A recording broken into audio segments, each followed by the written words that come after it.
दोस्तों, अगर डॉक्टर किसी को डेड डिक्लेयर कर दे तो उसके बाद वो इंसान बाय एनी चांस फिर से जिंदा हो सकता है। आप में से ज्यादातर लोगों का जवाब ना ही होगा, पर वहीं आप में से कुछ लोग वो भी होंगे जिन्होंने ये चमत्कार होते हुए प्रत्यक्ष रूप से देखा होगा। और मेरी आप बीती भी कुछ ऐसी ही है। फर्क बस इतना है कि वो मर के जिंदा होने वाला इंसान मैं ही हूँ। आज से लगभग 7 साल पहले मेरा एक भयानक रोड एक्सीडेंट हुआ था, जिसमें मेरी बाइक एक 12 पहिए वाली ट्रक से भिड़ गई थी। मेरे हाथ पैरों की हड्डियां टूट गईं, पर मुझे वक्त रहते हॉस्पिटल पहुंचा दिया गया। जब तक मैं होश में रहा तब तक मुझे अपने आप को देखकर यकीन हो गया था कि मैं अब नहीं बचूंगा, और हुआ भी ऐसा ही। उसी रात मेरी आंखें हमेशा के लिए बंद हो गईं, पर ये मेरा अंत नहीं था। अचानक ही मेरी दिल की धड़कनों ने धड़कना शुरू कर दिया, और दिल के धड़कते मुझे जोरदार झटका लगा, और उस झटके के साथ ही मेरी आंख खुल गई। आंखों के खुलते ही सबसे पहले जिसे मैंने देखा वो मेरे पिताजी थे, जो अपने दोनों हाथ जोड़े अपना सर झुकाए मेरे ठीक सामने खड़े थे। फिर जब मैंने आसपास नजर घुमाकर देखा तो कुछ और लोग मुझे अपने इर्द गिर्द बैठे हुए नजर आए, जो बहुत ही अजीब दिख रहे थे।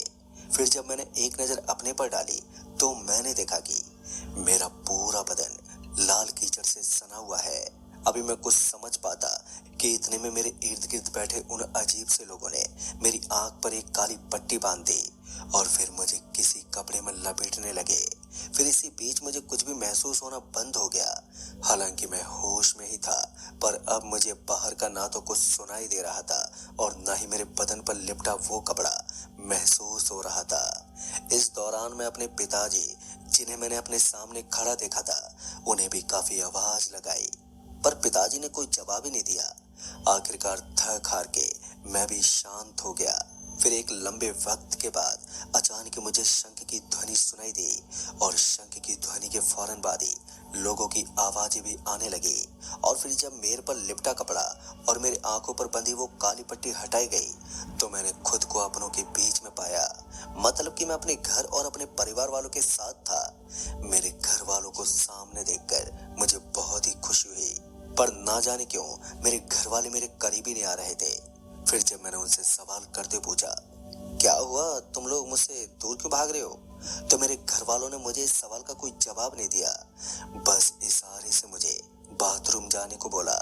क्योंकि वो चिपचिपी लाल मिट्टी अभी भी मेरे पूरे बदन पर लगी हुई थी, इसलिए मुझे लगा कि शायद यही वजह है कि मेरे घर वाले मेरे करीब आने से कतरा रहे हैं। लिहाजा मैं फौरन ही नहाने चला गया, और फिर जब मैं नहा धोकर आया तो मेरे घर वाले मुझसे बात तो कर रहे थे, पर अभी भी वो खुलकर पेश नहीं आ रहे थे। पर मुझे इस बात का तो अंदाजा था कि कुछ तो हुआ है, पर क्या ये अभी जानना बाकी था। फिर जब मैंने पिताजी से पूछा जोर देते हुए कि आखिर बात क्या है, आप लोग ऐसा क्यों कर रहे हैं, तो पिताजी ने अपनी चुप्पी तोड़ते हुए कहा, बेटा हम तुम्हें कुछ नहीं बता सकते, पर इतना जान लो कि ये तुम्हारी दूसरी जिंदगी है। तुम्हारी मौत 1 साल पहले हो गई थी और तुम्हें मौत की दुनिया से वापस लाने में मुझे 1 साल का वक्त लग गया। पिताजी के कहने पर कि मेरी मौत 1 साल पहले हो गई थी तो मुझे ठीक से समझ में नहीं आया। फिर जब पिताजी ने मुझे मेरा ही डेथ सर्टिफिकेट दिखाया तो मैं भी दंग रह गया। अपना ही डेथ सर्टिफिकेट देखने के बाद मेरे गले से ये बात नहीं उतर रही थी कि सच में मेरी मौत हो चुकी है। मैं भी पिताजी से और सवाल करता कि उन्होंने कहा कि बेटा क्या हुआ, कैसे हुआ। इन सवालों से जितना दूर रहोगे उतना ही तुम्हारे और हम सब के लिए अच्छा है, इसलिए तुम अब इस बारे में कुछ ही मत पूछना। ये बोलकर पिताजी वहां से चले गए।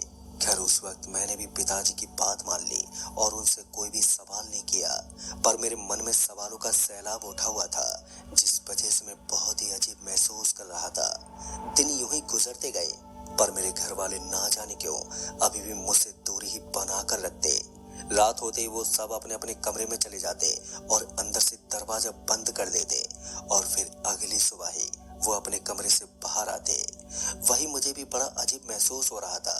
मुझे कभी कभी ऐसा लगता कि मैं हूं ही नहीं। मतलब कि मैं कभी भी आईने में अपना ही चेहरा देखकर इस सोच में पड़ जाता कि ये कौन है। और तो और मुझे अब अलग अलग शौक लग गए थे, जैसे कि पेंटिंग का। पर मैं जो भी पेंटिंग बनाता था वो सारी ही पेंटिंग बहुत ही डरावनी और बहुत ही मनुष्य होती थी, क्योंकि मेरी हर पेंटिंग में किसी न किसी की मौत होती थी, वो भी बड़े ही दर्दनाक तरीके से। पर हैरानी वाली बात तो ये थी कि पेंटिंग बनाते वक्त मुझे ये याद नहीं रहता कि मैंने कब पेंटिंग बनानी शुरू की है और कब खत्म। इस पेंटिंग तक तो ठीक था, पर गुजरते वक्त के साथ एक और चीज होने लगी। दरअसल एक सुबह जब मेरी आंख खुली तो मैं अपने बिस्तर पर नहीं बल्कि किसी कब्रिस्तान की किसी कब्र पर बैठा हुआ था। अपने आप को कब्र पर बैठा हुआ देखकर मैं चीखते हुए उस कब्र से उठा और भागा, और गिरते बजरते जब मैं उस कब्रिस्तान से बाहर निकला तब जाकर के मेरा दिल काबू में आया। फिर और जब मैंने आसपास देखा तो सामने एक बस स्टॉप दिखा जहां कुछ लोग मौजूद थे। मैं फौरन ही भाग के उनके पास गया और जब मैंने उनसे पूछा कि ये कौन सी जगह है तो उन्होंने बताया कि ये हसरंगाबाद है। आज से पहले मैंने कभी भी इस जगह के बारे में नहीं सुना था। फिर जब मैंने उनसे पूछा ये सरौली यहाँ से कितनी दूर है तो उन्होंने इस पर सवाल करते हुए पूछा, कौन सी सरौली की बात कर रहे हो आप, जो मक्की बाजार के पास है या बिधौला वाला सरौली? बिधौला का नाम सुनते ही मैंने कहा, हाँ हाँ बिधौला वाला ही सरौली, मैं उसी की बात कर रहा हूँ। मेरे ये कहते उन्होंने कहा, वो तो तकरीबन 350 किलोमीटर दूर है यहाँ से। सरौली के लिए तो खामियाने से बस मिलेगी या फिर ढोज की रेलवे स्टेशन से 7 बजे वाली पुरवैया एक्सप्रेस से भी जा सकते हो। दोस्तों, ये जानने के बाद मैं ढोज की पहुंचा और वापसी की ट्रेन ले ली।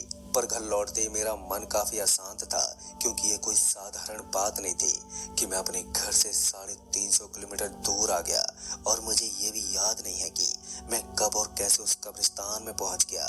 हालांकि उस वक्त मेरे पास इन सवालों का जवाब तो नहीं था, पर मुझे ये पता था कि पिताजी को जरूर मालूम होगा। पर हाल जब मैं घर पहुंचा तब तक सूरज ढल चुका था और घर का दरवाजा बंद हो चुका था। जैसा कि मुझे पहले से अंदाजा था कि मेरे घर वाले अब मेरे लिए दरवाजा नहीं खोलेंगे। ठीक मेरे अंदाजे के मुताबिक मेरे दरवाजा खटखटाने पर और आवाज लगाने के बाद भी किसी ने दरवाजा नहीं खोला। वहीं जब मैं दरवाजा पीटते पीटते थक गया तो मैं वहीं आंखों में आंसू लिए बैठ गया। अब एक और जहां मुझे अपने साथ हो रही अजीब घटनाओं ने हैरत में डाला हुआ था, तो वहीं दूसरी ओर मुझे अपने घर वालों के ऐसे रूखे व्यवहार से दर्द हो रहा था। खैर, बहते हुए आंसुओं के साथ रात गहराती गई और मेरी आंखों को भी भारीपन महसूस होने लगा। बार बार पलक झपकती मेरी आंखें मुझे नींद के आगोश में ले जाने की जद्दोजहद में लगी हुई थी। पर मुझे अब इस बात का खौफ था कि कहीं मैं फिर से उस कब्रिस्तान में ना पहुंच जाऊं, और इसी खौफ के चलते मैंने पथराई हुई आंखों के साथ वो रात गुजार डाली।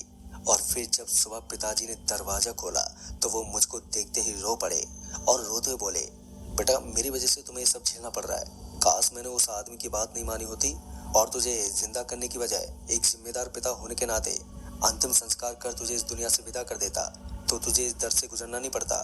पर बेटा तू मेरे मुंह के चलते उस दुनिया की दहलीज पर खड़ा है जो हम इंसान की है ही नहीं। पिताजी की बात सुनकर मुझे कोई हैरानी नहीं हुई, क्योंकि जो कुछ भी मेरे साथ हो रहा था वो यकीनन आम सोच से कोसों दूर की बात थी। ये कुछ ऐसा मामला था कि जिसे हमारा विज्ञान आज तक समझने में नाकामयाब रहा है। फिर जब पिताजी ने ये कहकर दरवाजा बंद कर दिया कि तू हमसे कहीं दूर चला जा और फिर कभी मत आना, तो ये सुनकर मैं एक बार फिर से मर गया। आखिर एक परिवार ही तो था जिससे मुझे मदद की उम्मीद थी और जीने की वजह। कर उस वक्त मैं बड़े उदास मन के साथ अपने घर की दहलीज से चल पड़ा, पर जाना कहाँ था ये तो मुझे पता ही नहीं था। घर से निकल जाने के बाद मैं अकेला बेसुध बस चले ही जा रहा था कि तभी कोई मेरे से टकराया और टकराते भूत भूत चिल्लाने लगा। फिर जब मेरी नजर उस इंसान पर पड़ी जो मुझे देखकर भूत भूत चिल्ला रहा था, तो मैंने फौरन ही उसका कान पकड़ा और उसके कान को मरोड़ते बोला, तू सुधरेगा नहीं साले, मिलते ही तेरी मस्करी चालू हो गई। दरअसल वो इंसान कोई और नहीं बल्कि मेरे कॉलेज का दोस्त वरुण था।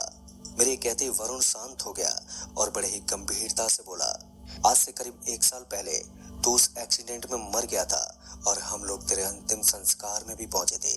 वो अलग बात है कि अचानक ही तेरे पिताजी ने तेरे अंतिम संस्कार में आए सभी लोगों को ये बोलकर भगा दिया कि तमाशा देखने की कोई जरूरत नहीं है।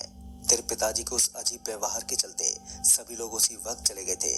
मुझे तो अभी भी यकीन नहीं हो रहा है कि तू सच में जिंदा है। वरुण की पूरी बात सुनने के बाद ये तो साफ हो गया था कि मैं सच में मर गया था। पर दिक्कत वाली बात ये थी कि मुझे उस एक्सीडेंट के अलावा कुछ भी याद नहीं आ रहा था। फिर जब मैंने वरुण को सारी बात बताई तो उसके भी होश उड़ गए, पर उसे मेरी हर उस बात पर यकीन था जिस पर कोई दूसरा इंसान मरते दम तक नहीं करता। आखिर वरुण ने मुझे मरा हुआ भी देखा था और अब जिंदा भी देख रहा है, जो कि एक अचंभव से कम नहीं है। खैर, सारी बात बतलाने के बाद वरुण ने मुझे अपने साथ चलने को बोला। उस वक्त मुझे भी कुछ समझ में नहीं आ रहा था कि कहाँ जाऊं कहाँ नहीं। लिहाजा मैं वरुण के साथ चलने को तैयार हो गया।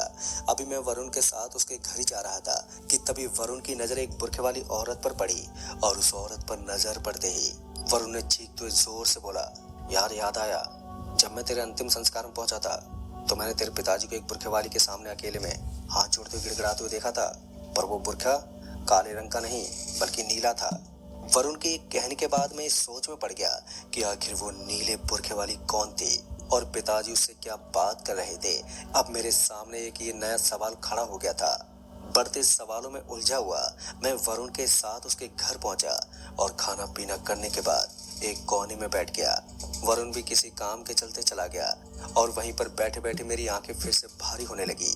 मैं सोना तो नहीं चाहता था, पर शायद अब ये मेरे बस में नहीं था, इसलिए कब मेरी आंख लग गई मुझे पता ही नहीं चला। और फिर जब मेरी आंख खुली तो फिर से वही हुआ जिसका मुझे डर था। मैं फिर से उसी कब्रिस्तान में था, पर इस बार मैं उस कब्र पर बैठा नहीं बल्कि उस कब्र को खोद रहा था। और अभी भी गहरी रात थी। जैसे मैंने अपने आप को कब्र खोदते हुए देखा तो मैं चीखते हुए वहां से भागने के लिए पीछे पलटा। पीछे पलटते मुझे वही नीले बुर्खे वाली नजर आई। अभी मैं कुछ समझ पाता कि उस नीले बुर्खे वाली ने बोला, मर जाओ। उसके ये बोलते मैं एकदम से जमीन पर गिर पड़ा और जमीन पर नीचे गिरते ही आगे जो हुआ